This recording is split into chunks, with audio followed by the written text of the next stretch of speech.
Continuing. We are continuing next year. I will take care of it, Aswath. Okay. Okay.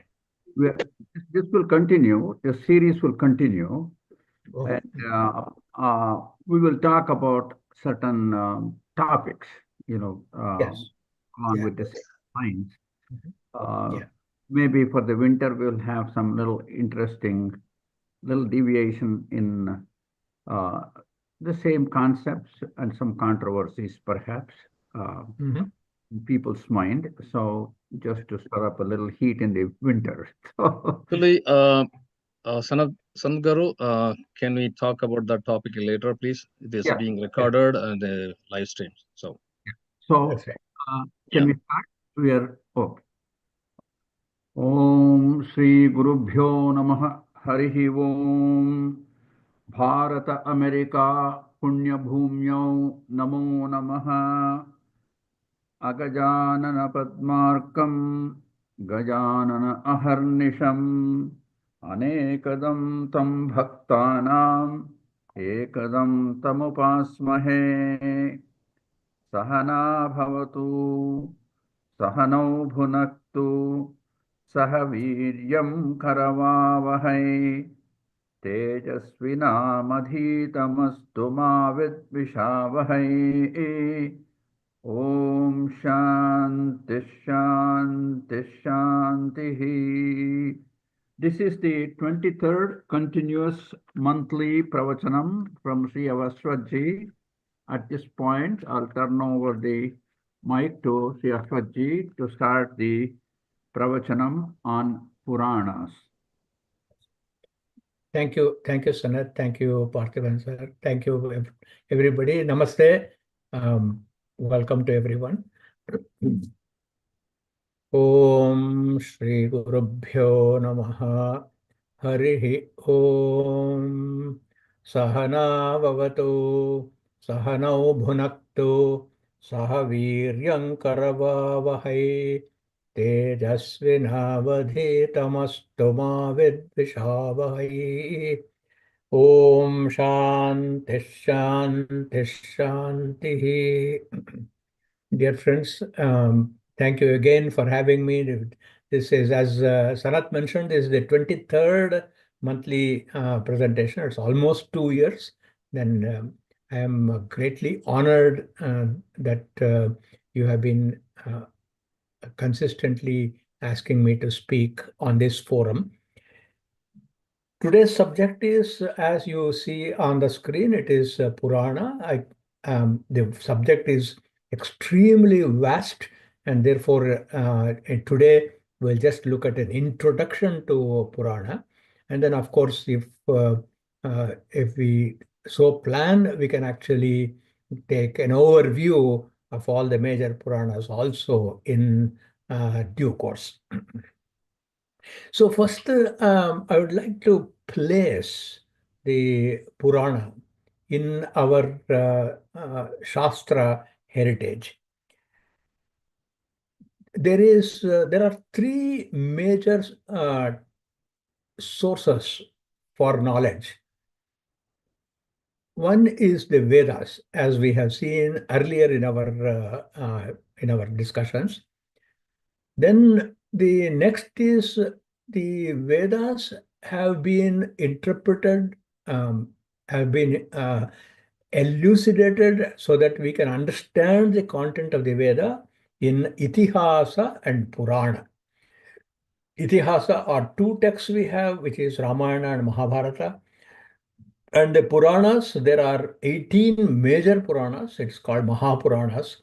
Then we also have 18 Upapuranas. There are minor Puranas. And Puranas have been written constantly. In fact, even as recently as 17th, 18th century also, Puranas have been composed. But the oldest Puranas are also there. The most ancient of the Puranas are Brahma Purana and Vishnu Purana. Probably, if time permits, I will give a little introduction to Vishnu Purana also today. So why should this Purana be a part of our heritage? In a mantra called the Shiva Sankalpa mantra, for the sake of getting our mind aligned with Shiva, our mind aligned with auspiciousness, our sages said, Chaturo Vedan Adhiyita Sarvashastramayam Viduhu. Chaturo Vedan Adhiyita. A person in his lifetime must study all the four Vedas. So it's not easy to do that because it requires an enormous amount of commitment, time. So Chaturo Vedanadhiyeta, and he is supposed to know all the Shastras, Sarva Shastramayam Viduhu. I have detailed about what are all the Vedangas and Darshanas in my earlier presentations. Then Itihasa Purananam, we also have to know Itihasa, Ramayana, Mahabharata, and Puranas. Then, by doing that, the mind will be completely filled and absorbed by auspiciousness and, in the religious sense, by Bhagavan Shiva. So that is the purpose of Purana, to make our mind auspicious. In addition to giving scholarship, then another thing is, if Puranas were not there, what would have happened? So let's for a moment speculate. If you just take the Veda, suppose, let us say, just like some of the other religions who have got only one text. So suppose we had said, okay, only one text is our sacred text. Let us say Rigveda, and then everything else is not part of this sacredness. If that was taken, if that position was not taken, unfortunately, what happens, it would not have given rise to the enormous growth of Bharatiya Samskriti. If Veda only was considered as the only book and other books did not exist, then we would have had no temples, we would have had no Tirtha Yatra. So in that way, our culture would have been extremely poor. It is only because of Puranas that Bharatiya Samskriti is flourishing. Whether a person is educated or not, it's only because of Puranas. And what is the definition of the Purana? Purana, the word Purana is defined as Pura Bhavam Puranam. Pura api Nava. Two etymologies are possible for this word. Pura Bhavam means history of the past, what happened in the olden days, and that is being recorded. So there is quite a bit of historical element in our Puranas. Then Pura api Nava, even though it is ancient, it is ever new, it is ever contemporaneous, old yet new. So this is the glory of Purana. So Purana I have defined. Now let's go to what is the purpose of Purana. Why did our sages even create this corpus of Purana? It is to explain to us in simple language, in easy to understand way, the intricate truths of that is there in the Veda. Truths which are very abstract, and with where there is no means of applying those truths in our everyday life. That is how Veda has been structured. To give you an example, there is the Vedic dictum which says Satyam Vada Dharmam Chara. So always speak the truth, always do what is dharma. But there is no elaboration of what is truth, what is to be determined as truth, and in which circumstance a particular style of truth has to be employed. None of those things will be available in a Veda mantra. So even the Veda itself says, it is very difficult for me to talk about at granular level where this Satya, Dharma, and all of that have to be employed. So what you do is you look in your society, in the way in which noble people conduct themselves, that is the way to go. Now that also becomes a little subjective because a person is recognized as a noble person depending on my training. You even to identify a talent in another person, I should have some talent to identify that person's ability. And therefore, the aim of the Puranas is to propagate and perpetuate.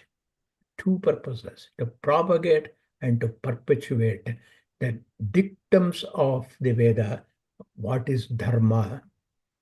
So Veda simply says dharma, but Purana gives us examples of people who have followed dharma, who uncompromisingly, in spite of any disadvantages that they have experienced, alienations, privations, in spite of that, they have not swerved from dharma. And therefore, we have the stories of Puranas, which shows us how to use dharma in our life. Then there is conduct called niti. Now, this niti can be at personal level. For an individual personal level, there is one particular value system is there. But when he is a member of a family, we have to develop a niti for the family, entire family. And then for society, we have to develop a niti. So niti, how is conduct to be applied? It can happen only through Puranas, a study of Purana only, and Itihasa too. Suppose we say that a person must be committed to truth. So we have to also create a counter hero, an anti-hero. So you see, Ramayana does that. We create Rama as the ideal of truthfulness.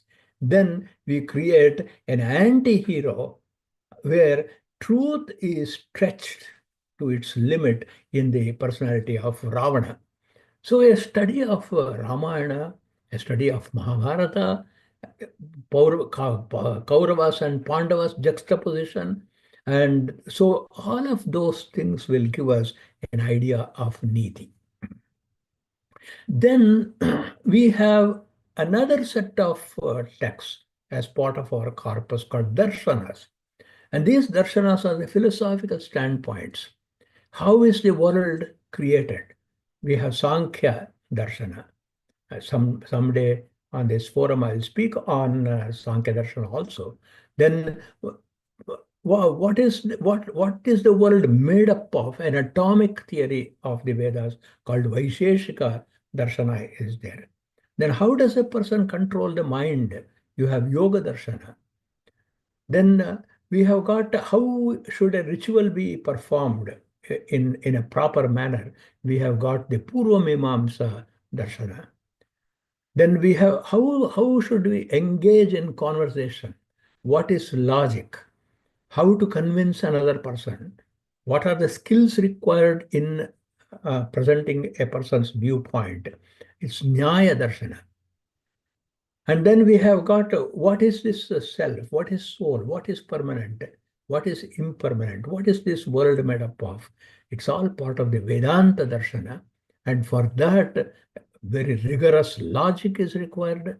Then hardly and rarely any examples are given, and therefore the darshanas also need to be expanded in a simple, accessible manner. For that, our sages should incorporate in the darshana. In a moment, I will come to that, how a Purana achieves that. Then another purpose of the Purana is called Loka Sangraha. In Bhagavad Gita, Krishna talks about Loka Sangraha. Loka Sangraha is bringing the entire community in harmony, and our subordinating our selfishness for the sake of the society is Loka Sangraha. And an extraordinary purpose of Purana is to uplift even the most unenlightened person. In an assembly, if you tell the story from a Purana, and in that story of the Purana, you embed the cultural values, even an uneducated, most unenlightened person also will be transformed. Even the kids, even the children, 5-year-olds. When you read to you a 5-year-old Amar Chitra Katha, the child will enjoy the Amar Chitra Katha. But if for a 5-year-old you ask the child to learn some Shastra, then imagine it won't cut. And this is another great favor that Puranas have done. We have an enormous number of prayers, stotras of various deities, stotras of rivers, stotras on mountains, stotras on sacred places, which we use all the time in our religious life. All of them are coming from Puranas. So this is how the purpose of Purana is to propagate and perpetuate the principles that are laid down in the Vedas. And therefore, there is a very strong case for us to study Puranas carefully. In fact, in most of the intellectual circles, they look down upon Purana. And that is, I would say, it is a big loss for the person who thinks that Purana is somehow not to be done by an intelligent or an intellectual. Another purpose of Purana is for informing and transforming. So it is not just information. I want to take an example from Satyanarayana Katha, which everyone is familiar. Look at the format of how the Satyanarayana Katha is formed. Let us look at the scene, the beginning scene in a Satyanarayana Katha. Now there is a forest. It's called Naimisharanya. And this forest is inhabited by sages. And as part of their everyday practice, they approach a Puranika. A Puranika is one who speaks on his knowledge of Puranas. He conveys his study of Puranas. And this Puranika is called a Suta. The Suta Puranika, they will approach. And what do they ask?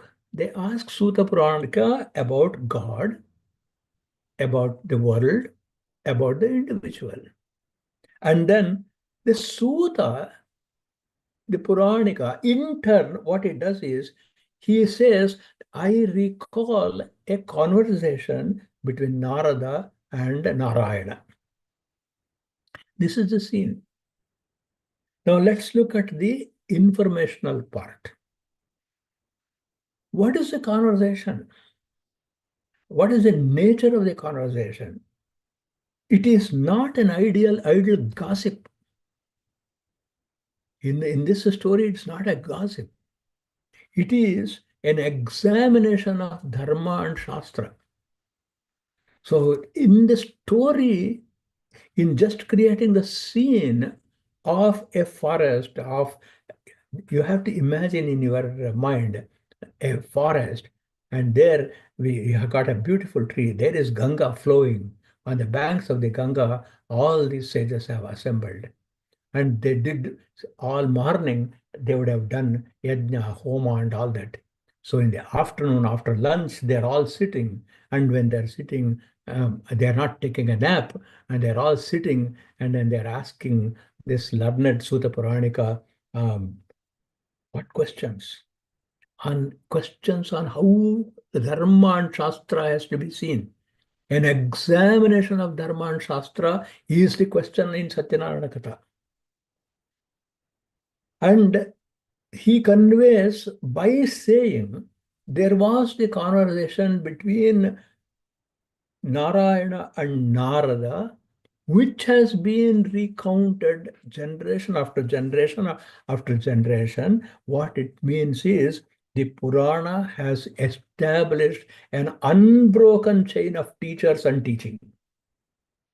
The Suta Puranika of ancient times is your priest of today. And whatever ancient Suta Puranika conveyed in the Satyanarayana Puja, the priest is conveying. He's telling the same stories. But he is also indicating, with the help of the Puranas, that there is a sacred location. Naimisharanya is a sacred location. So a template is given as to what location can be called sacred. If you go to the Karma Kanda of the Veda, what it says is, in a clean place you must set up a altar. What is clean place? Not just physically clean, but people who are sitting also must have a pure mind. And that can be conveyed only through a Purana story. It talks about sacred location, which is Naimisharanya. It talks about the noble souls that were sitting there, Suta Puranika and the sages. And it talks about the social concern that these people have. People are all suffering. They are all confused. Everybody is working very hard to be comfortable, sukha. But why is it sukha is elusive? In the Bhagavata, actually, Vidura asks Maharishi Maitreya, Sukhaya karmani karoti loke, nadai sukham va uparamam va. For the sake of sukha, everybody is working hard, everywhere. But why is it, sir, that they are not having either comfort or mental peace? We are working so hard for the sake of mental peace, and that is elusive. What we did not do correctly, what is wrong? Who can say that? Purana says that. That's the grandeur of Purana. Purana raises this question and answers it. Bhagavata is a Purana, a Mahapurana. It raises this question and says, Shiva and Parvati are conversing. Then Parvati asks, why is it you are putting on this bhasma on your forehead, and you are asking the devotees of Shiva to wear bhasma? He says, this is a symbol of protection. This is a symbol that reminds you that our lifespan is finite. Bhasmantam shariram. So let there be an urgency that before this mortal coil falls, we will acquire the knowledge of the self. And that is conveyed in a Purana. This is how the information part takes place. Now let's look at the transformation part of the Purana. In the Puranika, which is the Suta of the olden times and the priest in the present times, he interprets the story. He interprets the story to modify the listener. So what the freedom given in Purana is, you take the story and you can contextualize it for the present times. You can use this story to relate to contemporary events without breaking the ideology. We just maintain the ideology of the heritage, but you can reinterpret. For example, Naimisharanya, again, we will use Satyanarayana Katha as a kind of a template for our examination. There is Naimisharanya. Naimisharanya was a location.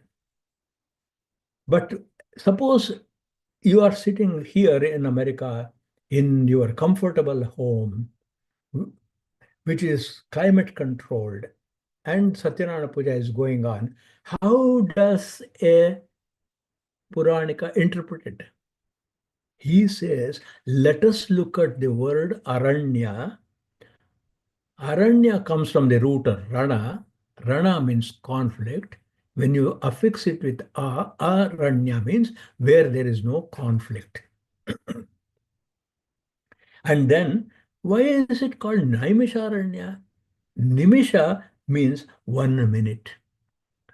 So the Puranika of modern times, the priest who is sitting in your house and performing the Satyanarayana Puja without breaking the ideology of the Purana, now he says, you create your home.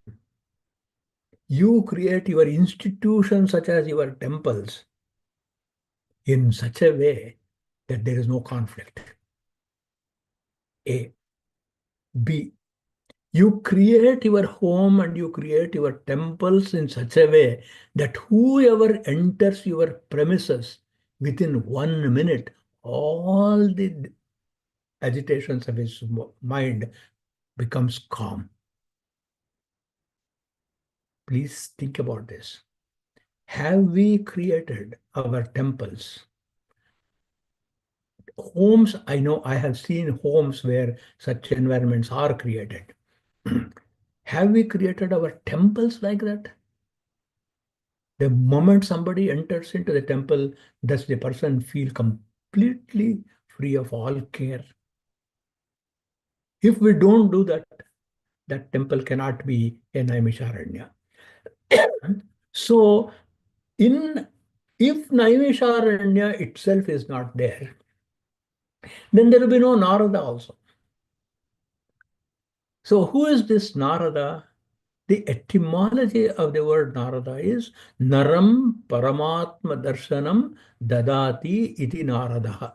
Naram Paramatma Darshanam. For a human being, for one who questions, the teacher who gives the vision of God is Narada. So is Narada an ancient, mysterious, mythical figure, or he is ever contemporaneous? So look at this is the transformative aspect of the Purana. And then, as I said, it will not avert itself. It will not go away from ideology. So let us look at what is the ideology. Look at the scene of a Purana event. In a Purana event, a Puranika is sitting and he is narrating the stories from a Purana. What is the composition of the assembly? Contrasted to an assembly of Vedic scholars chanting mantra. Let us say we have got a dozen Vedic scholars who are sitting in the temple and they are chanting the mantra. There may be 1,000 people in the assembly. How many of them understand what is being chanted? Total disconnect is there between the religious activity that is going on and the assembly. So Purana builds this. That is why Purana has become an integral part of the ritual, both domestically and in public. Because in the Purana, after the ritual is over, after the Veda Parayana is over, Vedadhyana is over, Homa, Havana, all those things which are important are all done. Now comes the Purana part, and to say the purpose of why we have assembled here, the purpose of the assembly is to seek to remove sorrow. Why are we doing this puja? Why are we doing this particular ritual in the temple? Why do we have Rathotsava? Why are we having this Abhisheka for Venkateshwara? It's all because is there some way to remove the dukkha of the people? And dukkha of the people goes away only when knowledge is given. And that knowledge transfer takes place in a very simple, understandable manner by the Purana. Then the second important service that Purana gives, it creates a loving environment. Everybody connects. When you talk about Satyanarayana Katha, Satyanarayana Puja, everybody connects in the assembly. When you talk about Ramayana, everybody connects to Ram. We cry when Sita is abducted. Every time we listen to the abduction of Sita, 100 times we have heard, the 100th time we shed tears. And why do we shed tears? Because of the skill of the narrator. We shed skills, we shed our tears when Rama subjects Sita to questioning her fidelity. We shed our tears. So all this is to create an environment of the emotion that is part of that narration. Then in this, we are also honoring our tradition. The entire process of how we maintain tradition is embedded in this presentation of Purana. So Puranikas, from thousands of years, two classes of people. One is Puranikas and the second class is our sannyasis. Two of them have made an extraordinary contribution in preserving our culture. Bharatiya Samskriti would have perished completely because of the onslaught from the Greeks right up to the modern times.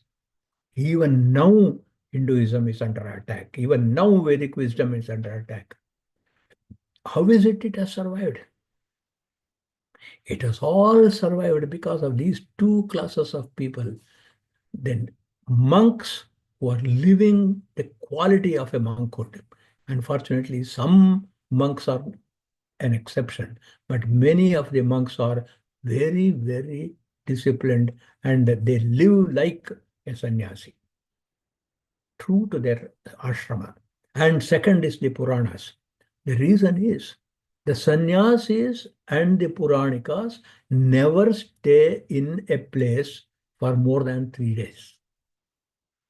A Puranika is always constantly traveling, village to village, town to town.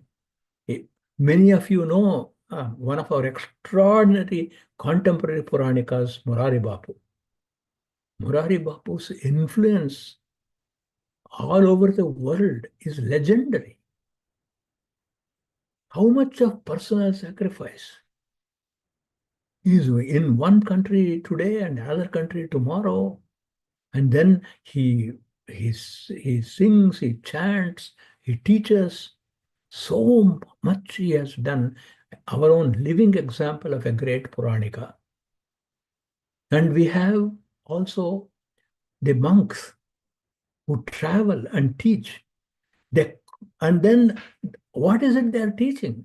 They're teaching concepts which are beyond the boundaries of time, place, and political climate, but still absolutely relevant for our peaceful living.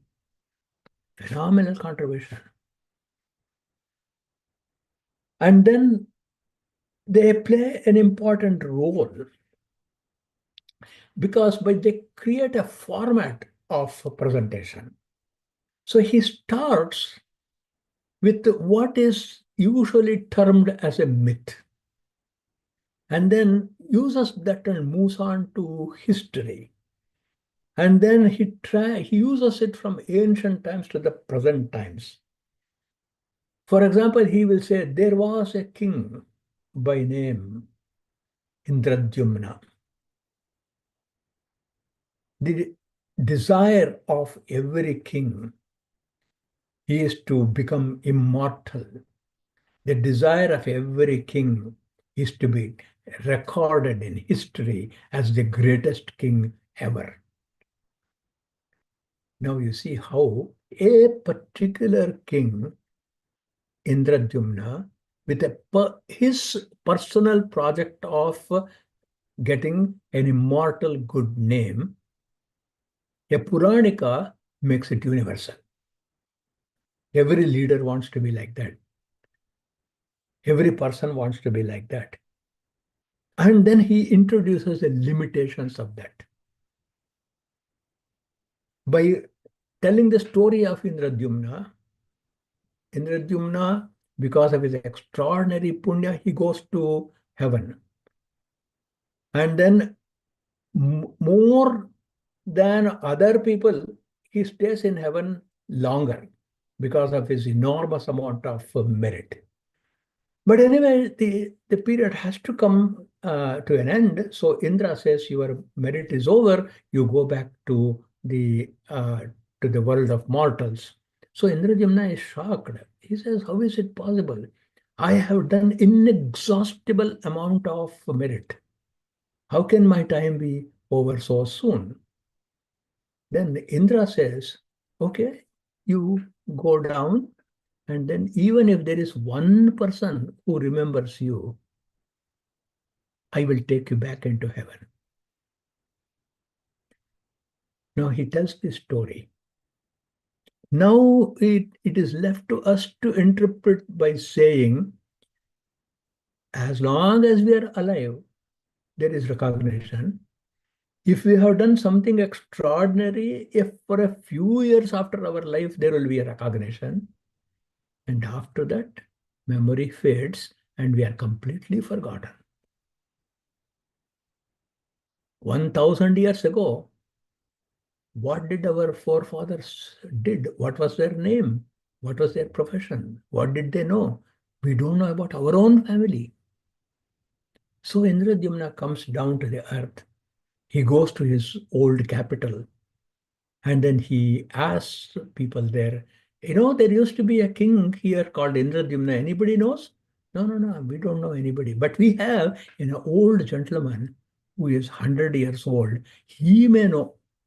Then he goes to this 100-year-old gentleman and he says, no, no, in my lifetime, I have not heard of them, but I have got a guru in the Himalaya who has been living for 250 years. He might remember if there was a king like that. You go and check with him. So our Indradyumna goes to the Himalaya and approaches this 250-year-old person. He says, no, in my lifetime, I don't know any Indradyumna, but if you go higher up in the Himalayas, there is a crane, and that crane has lived for 1,000 years, and that the crane might remember. So he goes and asks the crane, and the crane also says, no, no, no, I don't know any of this, anybody, but I have got a friend. It's a turtle. This turtle lives in Manasarovara, and he has been living there for 10,000 years. So why don't you go and ask him if he knows? So Indrajimna goes to that turtle. It's called Nadi Janga. It's a very beautiful story in the Mahabharata. He goes to Nadi Janga, and Nadi Janga says, yes, wonderful, a great soul. This lake in which I am actually living is built by Indradyumna. So one creature knew about Indradyumna, and Indradyumna goes to heaven. Now, I will leave it to your imagination as to how you can contextualize and modernize this and say, what is the use of this story? What do we draw from this story? The story takes a backseat at this point. The historicity takes a backseat. The environment in which this story happened takes a backseat. The tattva gets focused. The reality gets focused and it gets highlighted. That is how a story of a Purana becomes ever relevant. That is why it is defined as Pura Api Nava. There is a style of the Puranas. There are three distinct styles of teaching in our Vedic heritage. The three names are Prabhu Samhita, Mitra Samhita, and Kanta Samhita. The styles of teaching, three styles of teaching. The Veda, as I mentioned, speaks like a king. You tell the truth. Live properly. It is an order. It is non-negotiable. No argument. Just like the instruction of a king is inviolable. That's why it's called as Prabhu Samhita. Then a second style of teaching is there. This is called Mitra Samhita. Mitra Samhita means like a friend can persuade me. A friend has no authority on me or on my conduct, but I value his opinion immensely. And therefore, a friend can influence change of our attitude, our conduct, and it is called as Mitra Samhita. Mitra means friend. Puranas are such. And thirdly, poetry, song, music, dance, they are also derived from Purana. Please think about it. Is there a single song, classical song, is there a single piece of classical dance from India which is not based on Purana and Itihasa? Take any of them. Hardly. Some experiment, people may experiment in dancing to a Vedic hymn, but that's also, it doesn't appeal as much as you take a story, as much as you take a part from the Mahabharata, from the Ramayana, especially Ramayana. Ramayana stories have been set to so much music.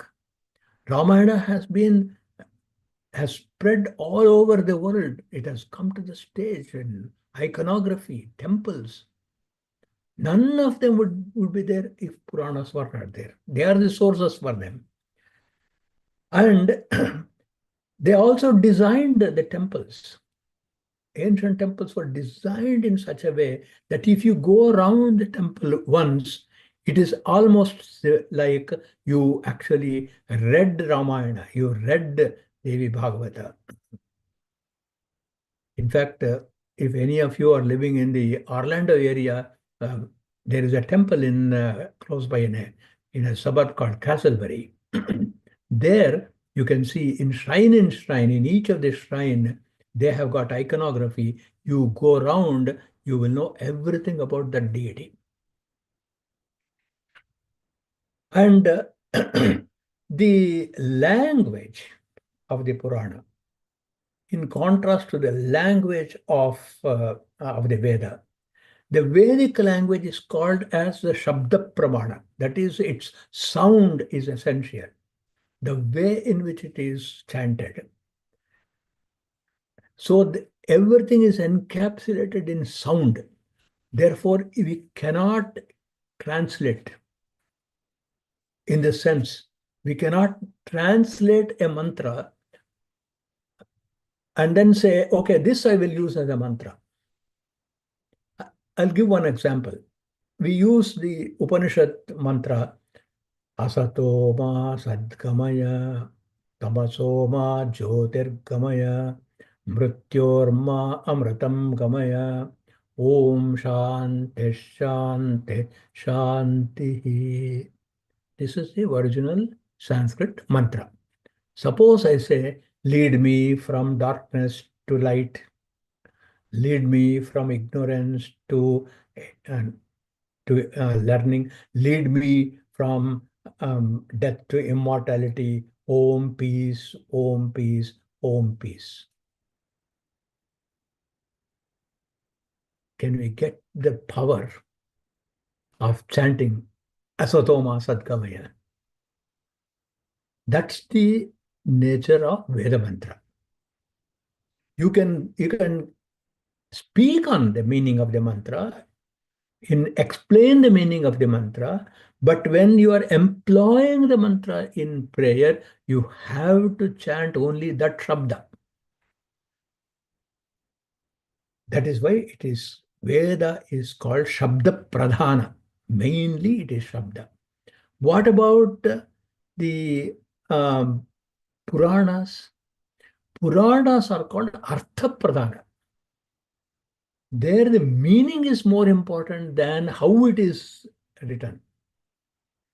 What about music and poetry? Music and poetry is a Shabdartha Pradhana. There is both the sound as well as the meaning, both of them are important there. But the extraordinary good feature of Purana is you can take that and use your language to explain, to interpret. That's how you can also contextualize to the present day. Purana style is very friendly, as we already saw. Krishna speaks to Arjuna in the Bhagavad Gita in a Purana style.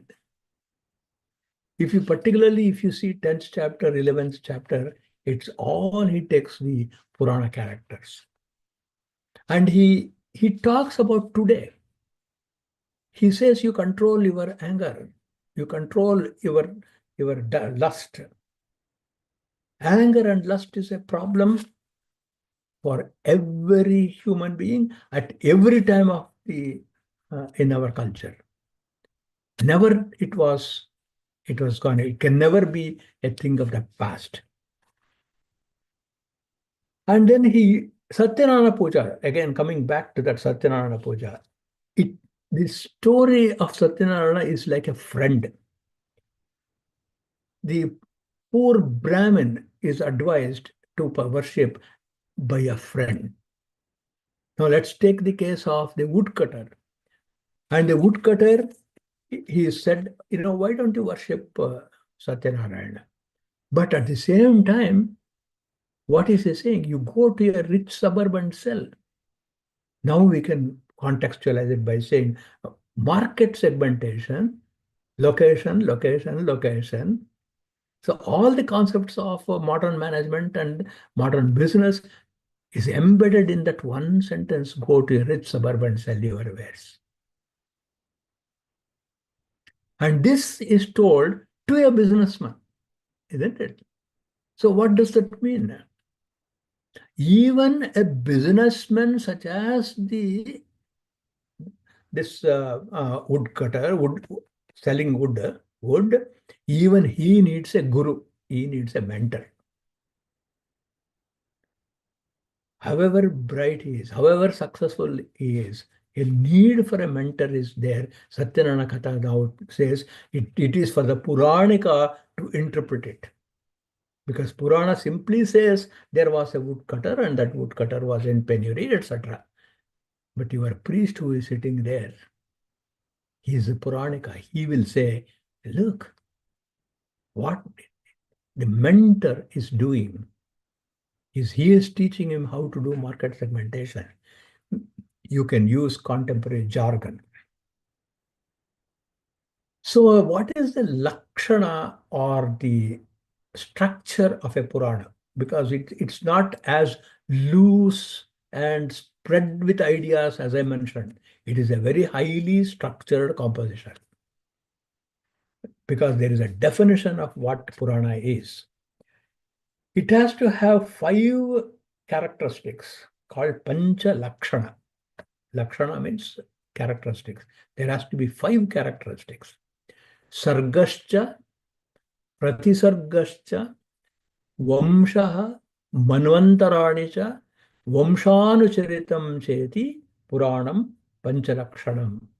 Every Purana you see will have these 5 aspects. One is Sarga. Sarga means how is this world created? What is the origin of the world?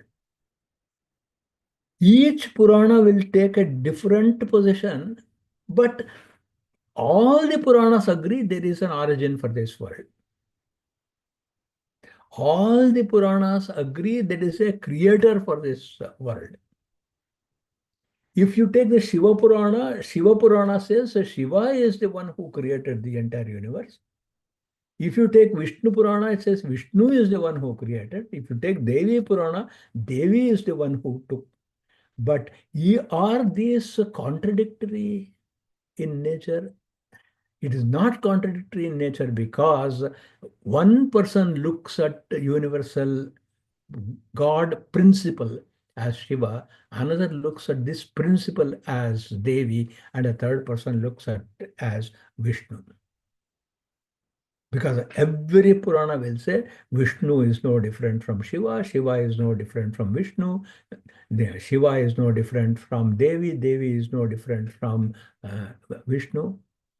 Shivaya Vishnu Rupaya Shiva Rupaya Vishnave Shivasya Hridayam Vishnu. Shiva's heart is Vishnu. Vishnuasya Hridayam Shiva. Vishnu's heart is Shiva.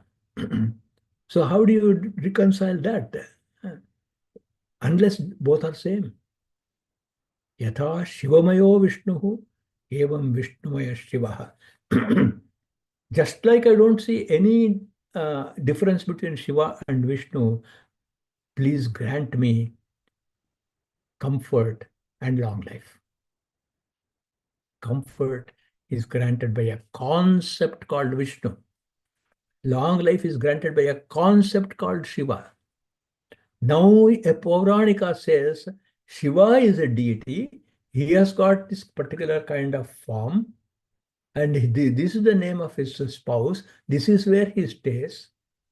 And for Vishnu we give an abode. For Vishnu we give a consort. For Vishnu we give a form. But ultimately all the Puranas say there is only one, which is what the Veda says. So Sarga, creation, how did it happen? Secondly, it is called Pratisarga.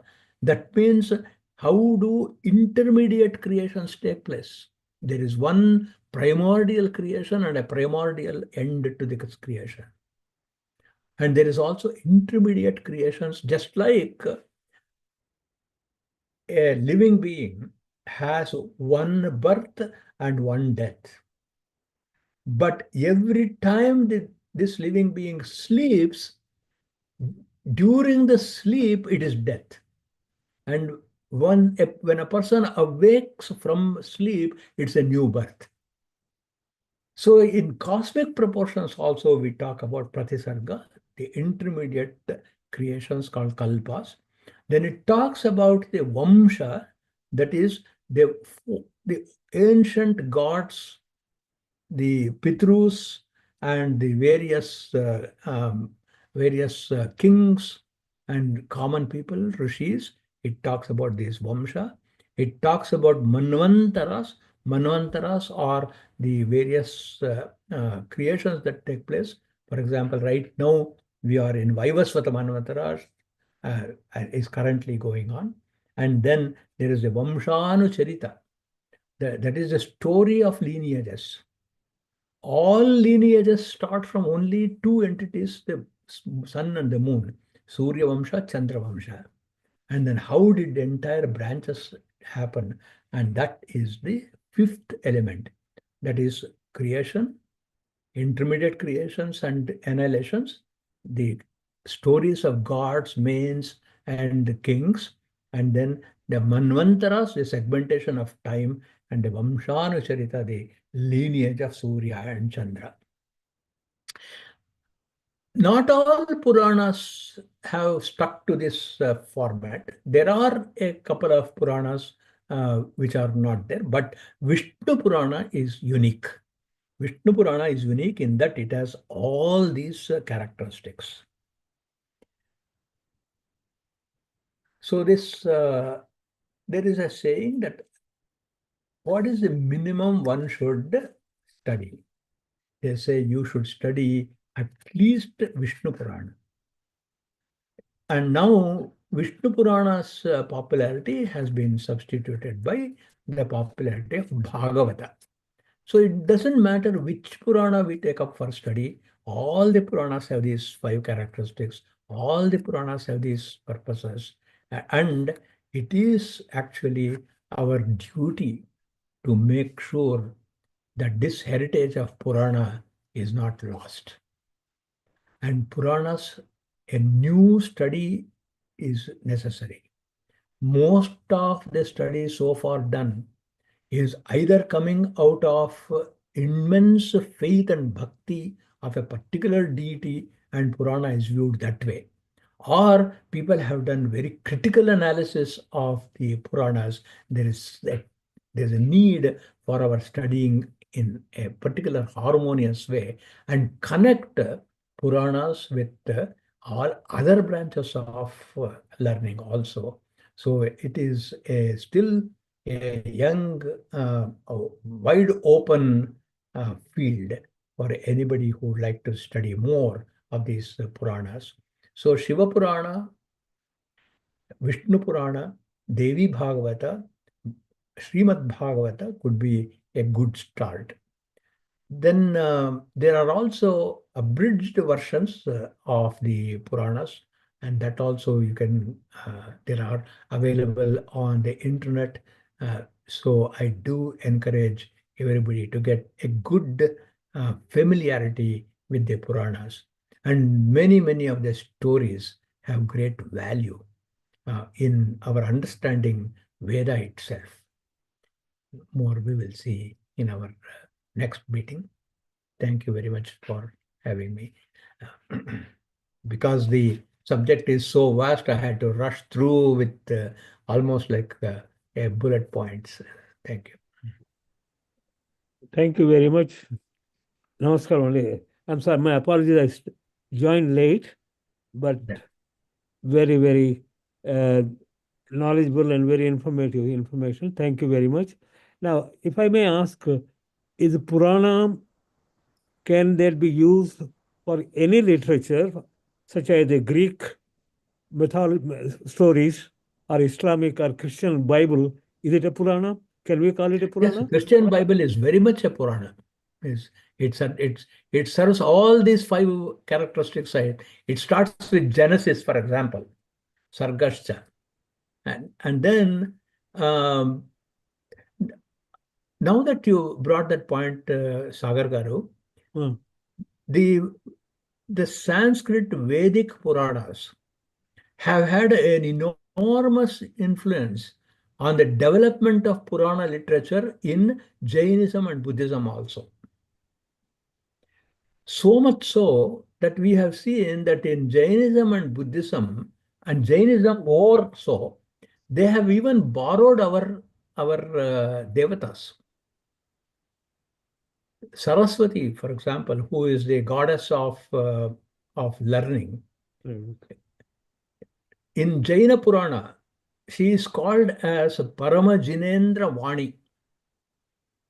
She is the speech of the Parama Jinendra, the one who is have become a Jina. So that is how the Vedic Puranas have had enormous influence on Buddhism and Jainism also.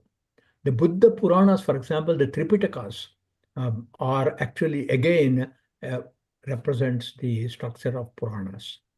So the ancient Puranas such as the Vishnu Purana, Brahma Purana have had a lasting influence not only on Vedic religion but also on other religions. Looking at the popularity of the Puranas in India, the Christian missionaries actually translated Bible in the Purana form in Indian languages, and they called it as Satya Veda. And so, even the name they give to Bible, they use the word Veda. Very good. Thank you. Thank you. Om Purnamada Purnamidam Purnat Purnamudachyate Purnasya Purnamadaya Purnamevavashishyate. Om Shanti Shanti Shanti. Harihi Om. Shri Gurubhyo Namaha. Harihi Om. Thank you, Thank you. Ashwati, for having given continuous pravachanam. This is the last month of this year and the 23rd pravachanam. We will Continue. We wish that this will continue under the leadership of 2025 and beyond. we will, Ramesh, and if we didn't mention the leadership and forward thinking of this idea of learning series, which was initiated by Dr. Vidyasagar, and we owe a lot. Not me. We owe a lot even for the thought process that we should do something when we put together a team a couple of years ago. And we are so happy that this has continued in a uninterrupted form. And I'm sure our audience who have participated have benefited a lot from this. Namaskaram for that. We seek the support of our leadership for continuing this project. Thank you, Sananji. Sananji, thank you, Chairman Emeritus of Hindu